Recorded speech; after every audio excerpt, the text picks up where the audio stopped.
My name is Gary Butterfield. My name is Cole Ross. And you're listening to a Patreon bonus dispatch cleanup episode. Yeah. Yeah, where we hit up a couple questions that you have asked that we have not gotten to in the main dispatches. Yeah, there's a clog in the head pipe. And we got to take a broom. And get your ass in gear. Yep. So we're here to go through some of your topic suggestions so that they do not sit on the shelf and rot. Yep. Yeah. So if it's been a while since you've suggested yours, it's nothing personal. So we're getting to it now. Mm-hmm. Also, some of these, the reason why we didn't put them in a main episode is because we maybe have less to say about them. Right.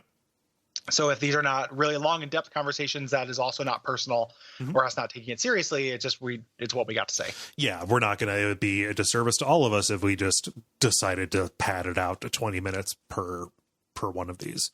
Exactly. Yeah. So not going to do that. So we're going to get through as many as we can in like roughly 50 minutes. Right. And yeah, so why don't you get started? Cool. Yeah. So Jade writes in with the topic, the concept of replayability in gaming. What are some of the best ways to inspire replayability in a game? What are some of the worst? What does your most played game of all time say about what you look for in games?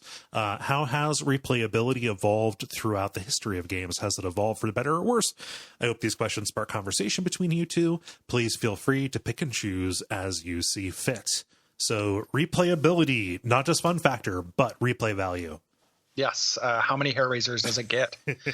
So like this is interesting. Like, briefly, like different types of this. If something is an arcade action game, if something has an intrinsic value to play, like it is just fun in the hands, there's an intrinsic replayability to it.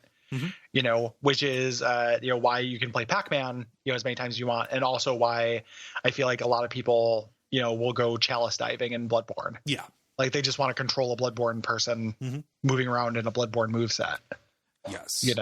And has that kind of intrinsic replayability. And then there is also replayability for content.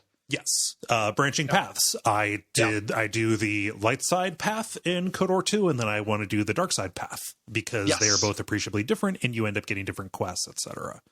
And they are mutually exclusive. And to me, the thing that makes those respective things kind of good is I like in the first one, I like that in a roguelite structure quite a bit. Yeah. I want to have the things around me change, even if it is minor, and I want my avatar to change. So like part of the reason why I didn't like taking my character down into chalices is because he was always my character. Like the chalices are randomized, but I have fought a spider and a Thumerian elder like a lot. I already know what that's like. Right. Whereas Isaac works for me because my Isaac will be different. My Isaac is literally, there are thousands of combinations for what my Isaac will be, like what my avatar move will be. Yeah. And then in terms of separate content, I really want as little overlap as possible. For me, I hate repeating myself in a game. This is where you run into stuff. This, I understand this is me. I'm not speaking for the network. I'm not speaking for anybody listening, but my annoyance at near style, like get how endings dare 1 through C. you? Yeah. Don't bring up the dreaded end, but like, hey, get endings 1 through 3 and they're largely the same. But if you do that, you start getting ending 4 and it's weird.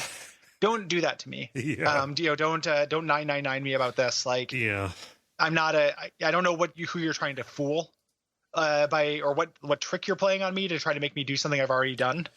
Right. But it feels like a personal affront. And I think video games should not do that. Yeah.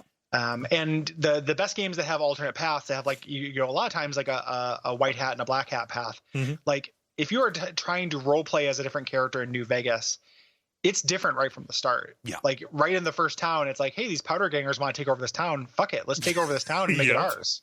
You really, from the beginning, you are doing something different. Whereas when I played 999 a second time, the beginning of it was the same. Large portions of the dialogue were the same. That is what ruins replay